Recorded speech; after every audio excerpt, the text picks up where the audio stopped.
guys, welcome to another episode of the Charlie and Cara Show, and we're so excited to dive in today because it's all about limiting beliefs, which is something that absolutely changed my entire reality once I knew what they were.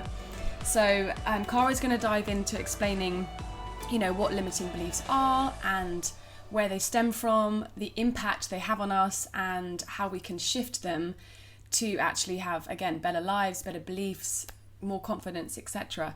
So for those that were listening again last week, we touched on, confidence, self-esteem, how we can actually start having our power back and owning who we are and feeling really confident within ourselves rather than having validation outside of ourselves, putting our power into other people's hands, trying to get love and etc. from elsewhere. So we've got tools each week to just keep smashing it out the ballpark. Cara, go ahead with so when it comes to thank you. When it comes to our limiting beliefs, I think, as you mentioned, a lot of people don't even know what that is or don't realize how those are impacting us or showing up in our day-to-day life. And as the name suggests, it's really any belief you have about yourself in any area of your life that is limiting you. It's keeping you stuck. Or causing pain or holding you back. Yeah, keeping you in a place that isn't conducive to your growth or your happiness. And what's so important is really when we look at the power of the mind, every single thing that we dream of doing is possible. But if we believe... It's not. No, it's okay. We're human, it's fine. We're going to end up... if we believe that it's not possible for us to do something because we have a limiting belief, we're never going to take the action to get there, or we're not going to be full force in our power going after it. Excited and confident because we're so nervous or unsure. And so we end up limiting ourselves from our potential or from the future we want to create. And it's really such a tough place to be stuck in. So let's huge break through those limiting beliefs because for me, I still have many that I want to, break and change and shift. And so this is really a lovely episode for all of you that maybe don't know what limiting beliefs are or how we can start changing them. Cara's going to guide us all through it, and I can't wait because I definitely need this, need this loving, need this help. Because sometimes, for instance, mine are very, very deep rooted and very strong, like a lot of ours are. And so although maybe some of my beliefs I can just change quite quickly, like, no, I'm just going to rewrite that story and tell myself I absolutely can do this for a career. There are other ones that are a lot harder for me where I'm convinced of this and it's holding me back. It's causing me a lot of suffering. It's making me feel not worthy enough. It's then playing out in my relationships, especially romantic ones, which again is the theme. Anyone's not picked up on it yet. Clearly got some issues in the romantic love department. Can't seem to show up fully how I want yet in a relationship. And that's also, what's really cool about this for anyone else that is also not kind of showing up as the woman or man they want to be in their relationship. If we change how we believe about ourselves and what we're capable of, we start showing up more confidently and having more, just healthier relationships with ourselves and therefore with others. So, and I think what's so powerful about beliefs is that a lot of times it creates a self-fulfilling prophecy. So what we're going to dive into soon is looking at where your beliefs stem from in your childhood and what did you hear your parents say. So a really common example, it could be even like, oh, love doesn't come easy, or money doesn't grow on trees, right? Some of you've got to slave away, like really hard slog, a lot of hard grafting to ever make it,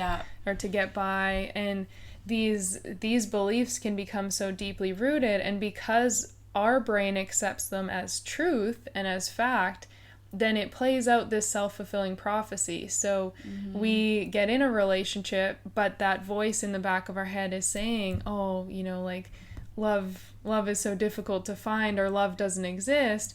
So we end up self-sabotaging or holding back in a relationship or anything like that to reaffirm what we already believe. And so what's so crazy about the mind is that it looks for signs of what it already believes to be true. To then give it validation. To give like, it validation. I'm right. Yeah. So like, see, I knew he was doing up to this thing. Yeah. You know, and you're looking for it. Yeah. If you're already looking for something and your brain's already wired to believe in that, it's going to more easily find proof of that. It's like if you want to buy a red car and you're looking at it online, you're Googling away, you notice when you go out that day, oh, there's another red car. Oh, there's another one. There's loads of red cars. Yeah, there's so many.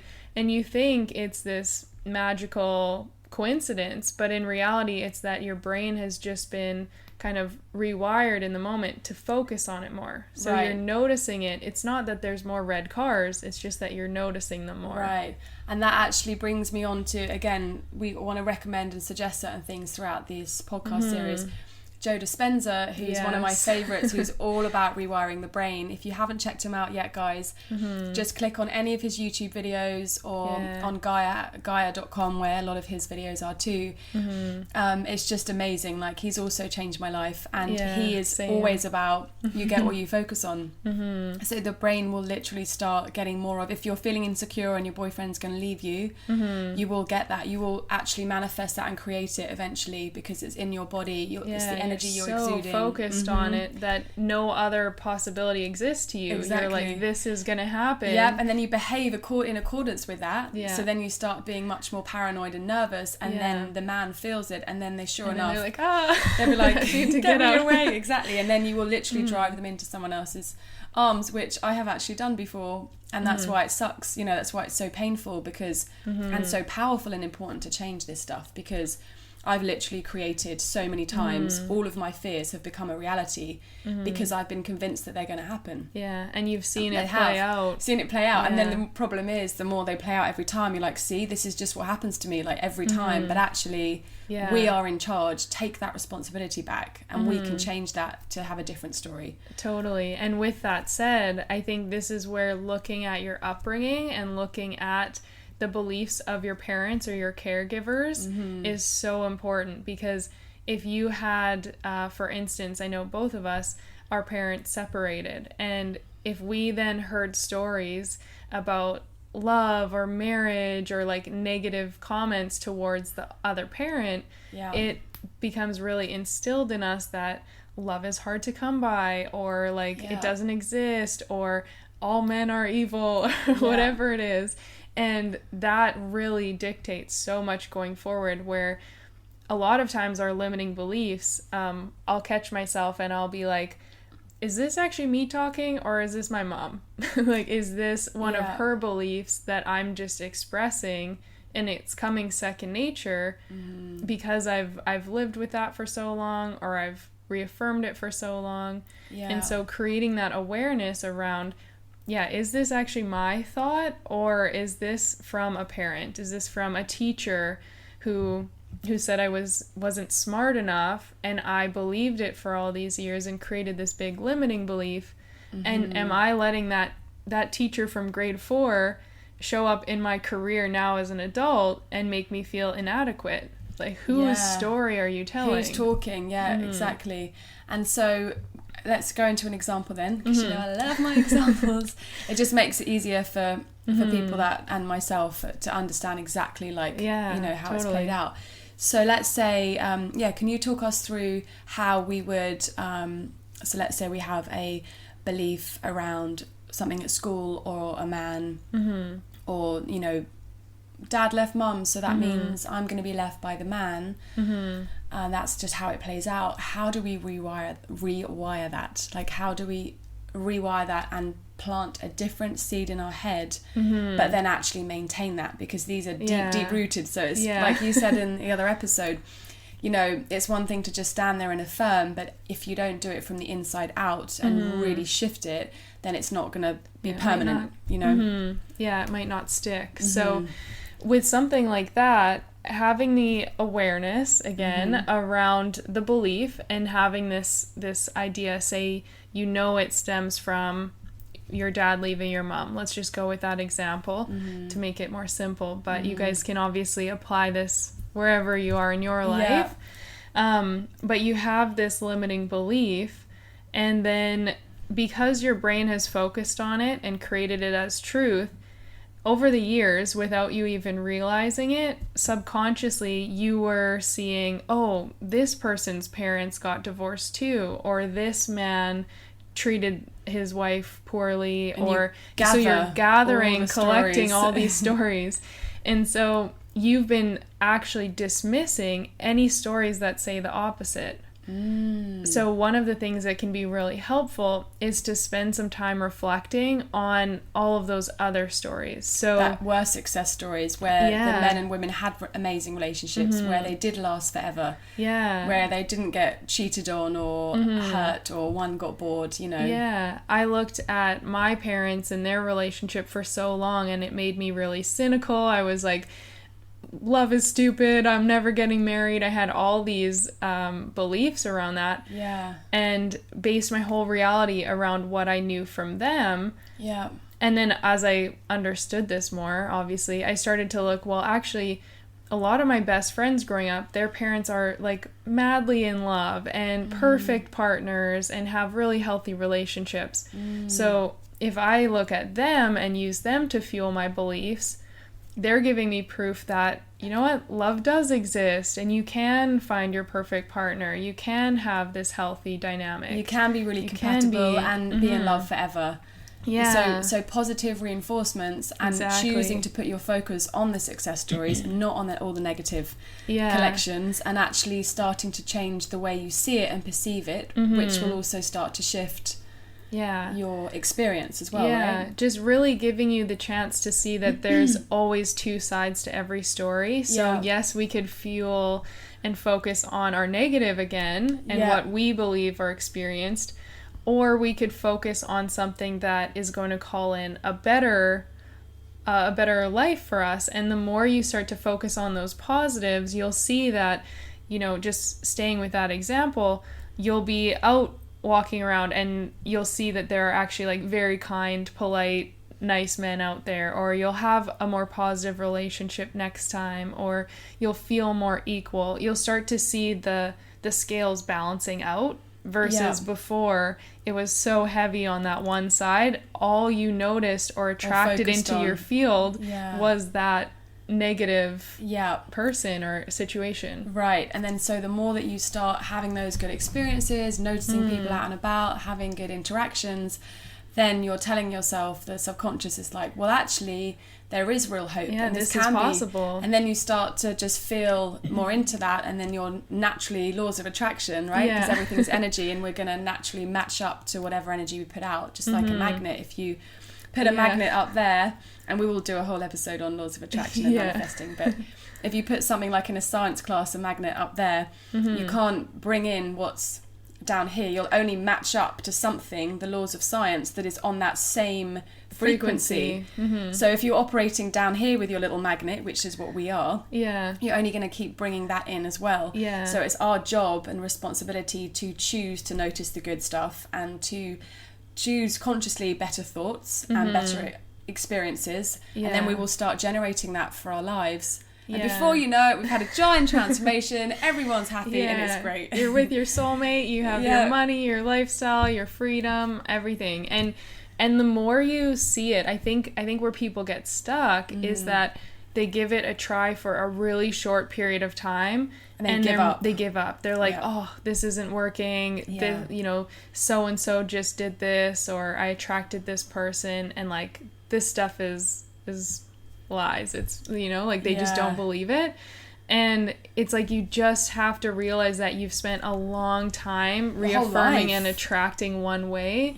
So it isn't necessarily always gonna switch over in an instant. It's a bit like expecting to suddenly have, you know, overnight confidence and everything just fall into place in one day. It just things take time and persistence. And even if we look at it in a physical way, it's the same thing of, you could be desiring more money and calling it in and working on your energy, your beliefs around that. But it doesn't necessarily mean tomorrow when you wake up you're going to be a millionaire. Right. there is still some gradual shifting that will come into play. Yeah. And it's about the consistency and just noticing every single time where you do see the proof of that positive shift or that positive belief. So we'll likely get into gratitude in a future episode as well, but that power of gratitude when you do see a new person come into your field, or you start to have that old belief about your worth or your money or your love,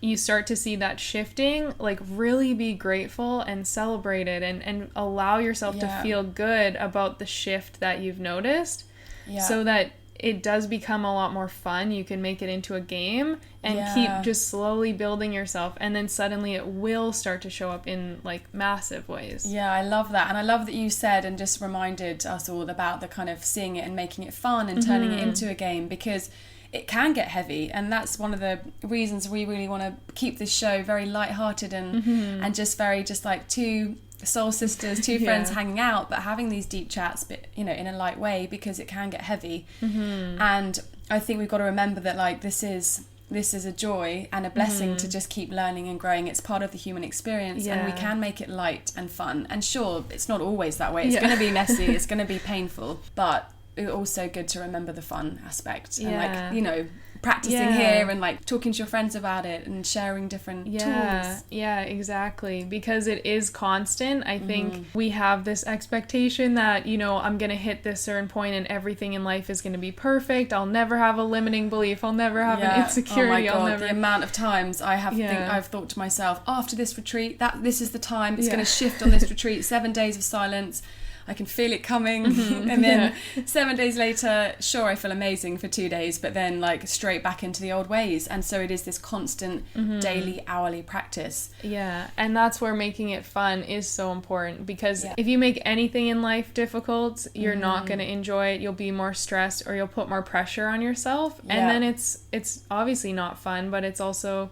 it's not going to happen as smoothly as if you're just like, oh gosh, like there's one of my beliefs coming up again. Like, well, you might as well enjoy the journey, right? It's that whole thing of like, there's no point just rushing through it to get to this outcome, which is what I've always done my whole life, until having a gigantic wake-up call and realising that is such a miserable way to live, because you're always chasing a moving target and you're never enjoying what you're doing. You're never here. So if we can like turn this into an enjoyable process, then... it will make it a lot nicer. It's like makes life nicer. Yeah, exactly. So one of the other things that I find really fascinating, and I keep hearing it all the time lately, is we get what we are. And then someone actually pointed out to me yesterday, which was really interesting. Initially it confused me, is you get what you believe, not what you are. Believe. So I was like, wait, how does that work? He ended up clearing that up by saying you get what you are, essentially, but you are what you believe you are. So really you get what you believe, right? So still, and I was like, wait, that's a bit of a head mess, but eventually I got there and I was like, okay, that makes sense. You only get and attract what you believe you are. So it's our job to make all of our beliefs congruent with who we want to be and who we want to become and how we want to show up, so that we are being at our best, we are being who we want, we are having our best beliefs possible about ourselves and the world, and therefore we will have far more of a great chance of bringing in lots more things that match up to that.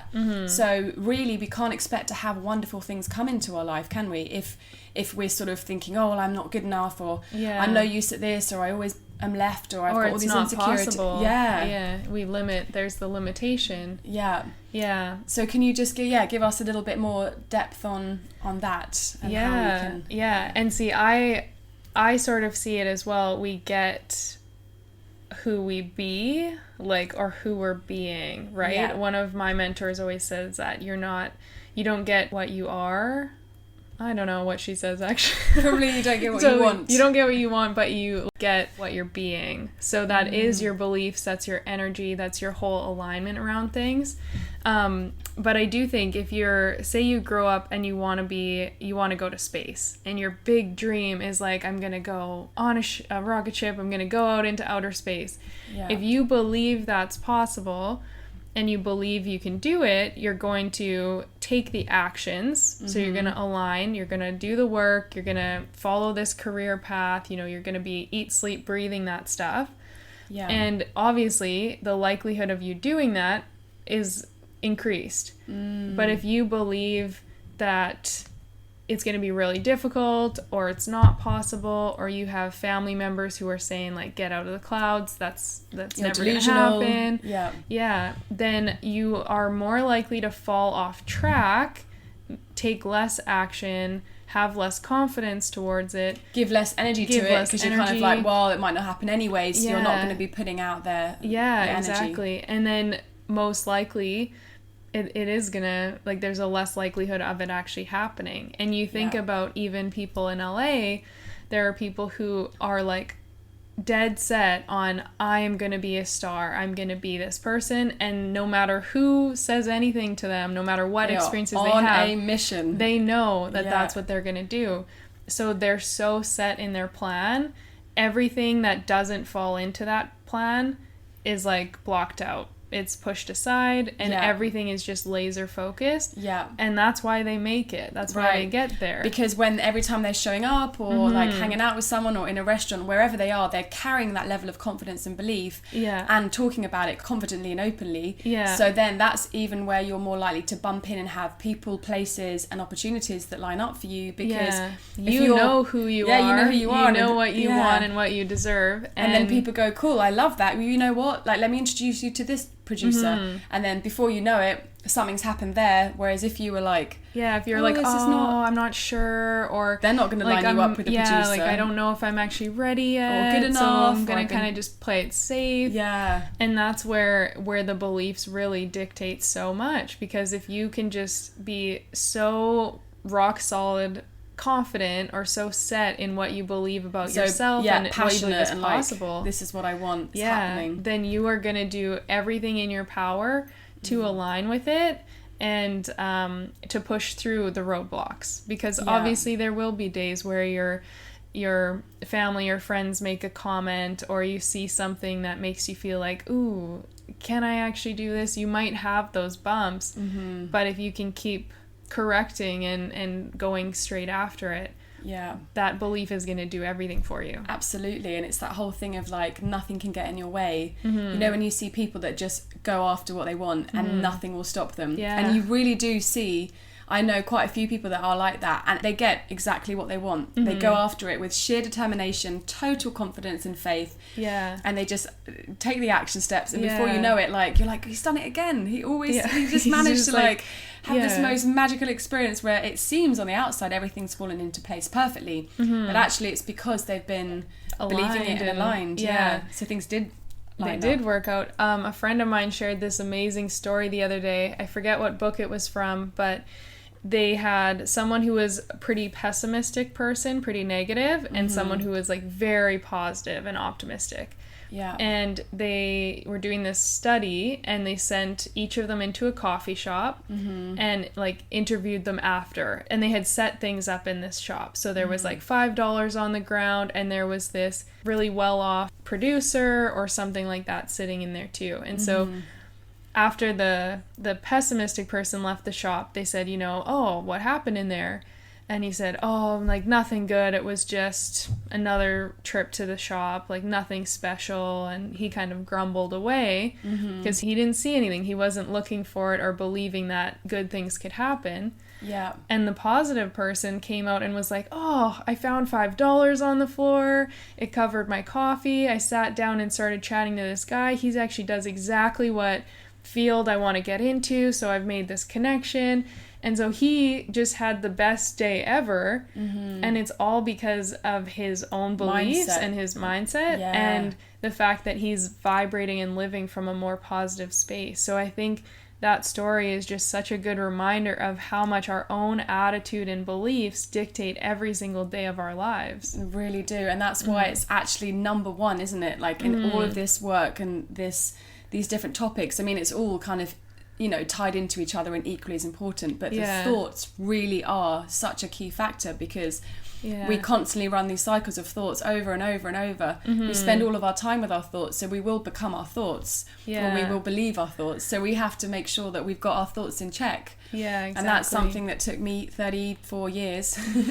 Just gave my age away, damn. Yeah. That's something that took me my whole life to understand is, oh my God, I'm not my thoughts. Yeah. You know, I can change all these things. It's not, oh, well, that's just who I am. I just think this way. I'm just naturally negative. I just naturally have no self-esteem. It's like, no, those are just running like a program in my head based on my past, based on upbringing. And now as an adult, and with that awareness, I get to choose right then, like, what thoughts are we going to have today that's going to make my life better? Yeah. And that is our responsibility. And so that's going to be such a big theme throughout these episodes, is really getting a grasp on our mind and beliefs. Yeah, and just really empowering you to see that you have everything within you to radically change your life. But it does always come back to yourself and your thoughts specifically, as well as your energy. Like, just taking this moment right now while you're listening to this and take radical responsibility and realize that you have so much power and so much control over your life and what's coming your way. And now is the moment. This is the time to really shift and choose empowerment. Choose yourself. And go from there and watch the magic unfold. Yeah. Oh, I love it. That's why I was to say we could talk about this all day, but we're going to. So well, that was so nice to talk through that with you, Cara, and I hope that was really helpful for you guys at home. We've got another juicy episode next week, and we're going to be touching on things like fear and anxiety, and blame and people pleasers, and lots of just getting into all the good stuff. So is there anything else you want to say before we leave our lovely No, I think we've said a lot. Yeah. I'm just excited. I hope that this was helpful for everyone, and make sure you share on Instagram, interact if you have any questions or thoughts that came up from this, or if you apply some of these shifts and notice $5 on the ground in the coffee shop tomorrow, or bump into someone who you've been wanting to connect with. If you see some magic, make sure you share it with us. Yeah, exactly. All the success stories and all the struggles too. Like we want to go into all of it so we can really shift it all and continue this together. So exactly. Thank you for listening. We're so happy to have you here and be sharing this with you, and we'll see you next week for another episode of Bye, guys. Bye.